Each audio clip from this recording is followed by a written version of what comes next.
আসসালামু আলাইকুম, আপনাদের সকলকে স্বাগতম জানাচ্ছি আমার হিমছড়ির এই ভিডিওতে। তো প্রথমে আমরা হোটেল থেকে বের হয়ে শ্বশুর বাড়ি আসছি। সকালের নাস্তা করবো। সকালের নাস্তায় আমরা তেল ছাড়া পরোটা এবং ডাল এবং সবজি এবং এর সাথে আমরা ডিম মামলেট অর্ডার করেছিলাম। তো সেখানে ডালটা প্রথমে ট্রাই করতে গিয়ে মনটা এতটা খারাপ হয়ে গেল যে ডালের স্বাদটা এতটা বাজে সেটা আমি কল্পনা করতে পারিনি। তবে তাদের মিক্সড সবজির স্বাদটা ছিল খুবই দুর্দান্ত। মিক্সড সবজিটা খেয়ে আমি আসলে খুবই মজা পেয়েছি। আর সকালে তো জানেন ডিম আমার খুবই পছন্দ, তো ডিম তো কোনো সময় আমার খারাপ লাগে না। এদিকে আমার বন্ধু সব খেয়ে একদম ফিনিশ করে বসে আছে চায়ের অপেক্ষায়। চায়ের কালারটা দেখেছিস, চা খেতে কিন্তু খুব দারুণ লেগেছিল। তোরা কি কোনোদিনও এভাবে চা খেয়ে এরকম এক্সপ্রেশন দিতে পেরেছিলি বলতো? খাওয়া দাওয়া শেষ করেই আমরা একটা সিএনজি ঠিক করে হিমছড়ির উদ্দেশ্যে রওনা দিয়েছিলাম। আর মতো এত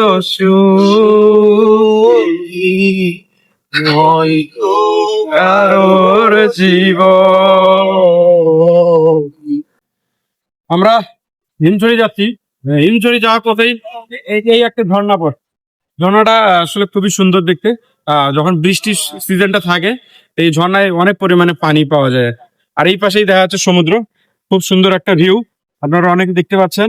প্রাকৃতিক সৌন্দর্য আসলে সবসময় অপরূপ হয়। আল্লাহ তাআলার সৃষ্টি এত সুন্দর হয়, আপনি যদি নিজে না দেখেন তাহলে আপনি কোনো সময় বিশ্বাস করতে পারবেন না। আর ক্যামেরার মধ্যে হয়তো আপনি জিনিসটা বুঝতে পারতেছেন না যে কতটা সৌন্দর্য।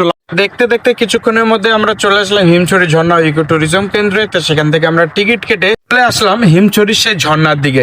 তো সেখানে মানুষের যে এত পরিমাণে সমাগম হবে সেটা আসলে আমাদের কল্পনার ভিতরে ছিল না। তো মানুষরা অনেকে টিকিট কাটছিল এবং অনেকে ভিতরে ছিল এবং অনেকে আশেপাশে পাহাড়ে ছিল। তো যেই জায়গায় ঝর্ণাটা ছিল সেই জায়গায় মানুষরা এত পরিমাণে ভিড় করেছিল। তো আমরা কিছুক্ষণ অপেক্ষা করার পরে আমরা সুযোগ পেলাম ছবি তোলার। তো ভাবলাম একটু পাহাড়ে উঠে ছবি তোলা যাক না কেন। তো আপনারা দেখতে ঝর্ণার পাশে একটি চকলেট এবং আচারের দোকান ছিল। তো সেখান থেকে আমরা কিছু চকলেট এবং আচার কিনলাম। কেনার পরে জুনিয়রটা আমাদেরকে দুই একটা আচার খেতে দিয়েছে। তা আমরা নিতে চাইনি, তো তারপরে সে বললো যে ভাই একটু ট্রাই করে দেখেন আসলে আচারটা কেমন। তো তারপরে আমরা চলে আসলাম কাঁকড়া বিচে। তো কাঁকড়া বিচে আমরা প্রথমে একটি কাঠের বিচ পার হয়ে ঝাউবনের দিকে এগিয়ে যেতে হবে। ঝাউবনের ওই পাশে হচ্ছে সেই বিচটা। তো আমরা এখানে কাঠের বিচটা পার হওয়ার সময় যে পানি বা নালাটা এখানে রয়েছে সেখানে অনেকগুলো কাঁকড়া এবং আমরা ব্যাঙাচি দেখতে পেয়েছি। তো তারপরে আমরা ঝাউবনটা পার হচ্ছিলাম। পার হওয়ার পরে আসলে সে কাঁকড়া বিচটা ছিল। তো সেখানে আমরা কিছুক্ষণ দাঁড়িয়ে এনজয় করে ছবি টবি তুলে পাটোয়ার টেকের দিকে রওনা হলাম। সে কথা তুমি যদি জানতে। তো আমার মনোমুগ্ধকর গান শুনতে শুনতে আমরা পাটোয়ার টেক চলে আসলাম। আসছি পাথর থেকে সৌন্দর্য অনেক বেশি ভালো। পাথর থেকে অনেক ধরনের পাথর আছে আপনারা দেখতে পাচ্ছেন। এবং আজকে সন্ধ্যার সময় এখানে জোয়ার থাকবে। আপনারা যারাই আসবেন অবশ্যই সবসময় সকাল সকাল বের হবেন এবং বের হয়ে পাথর থেকে সর্বপ্রথমে আসবেন। তারপরে যাওয়ার পথে হিমছড়ি, তারপরে কাঁকড়া ব্রিজ যা যা আছে আপনারা এগুলো দেখতে দেখতে যাবেন। এবং এখানে আসে অবশ্যই আপনি ডাব খেতে ভুলবেন না। এখানকার ডাবটা খুবই সুন্দর এবং খুব কম দামে। তো পাটোয়ার টেকের সৌন্দর্য আপনারা দেখতে পাচ্ছেন যে আসলে খুবই সুন্দর। এবং এখানে আগে অনেক পাথর ছিল, এখন প্রায় বিলুপ্ত হয়ে গেছে পাথরগুলো। তো পাথরের উপর একটু লাফালাফি করেই আমরা তারপর রওনা দিলাম ইনানি বিচের উদ্দেশ্যে। ইনানি বিচে পৌঁছানোর পর কিছু দূর হাঁটার পরে একটি খাল রয়েছে। তো সেই খালটা পার করে দিচ্ছে দুজন ছেলে। আমরা এখন ইনানি বিচের সাম্পানগুলোর এখানে আসছি।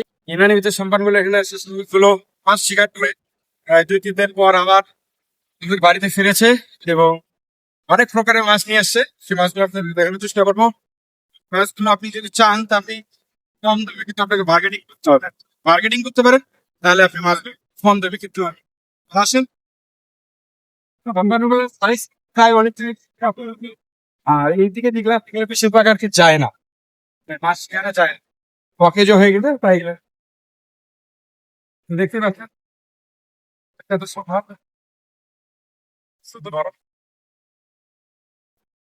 আমরা আজকে সারাদিন মামার সাথে ঘুরলাম।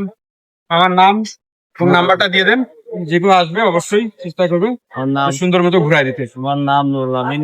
আমার নাম্বার হচ্ছে 018-343-70217।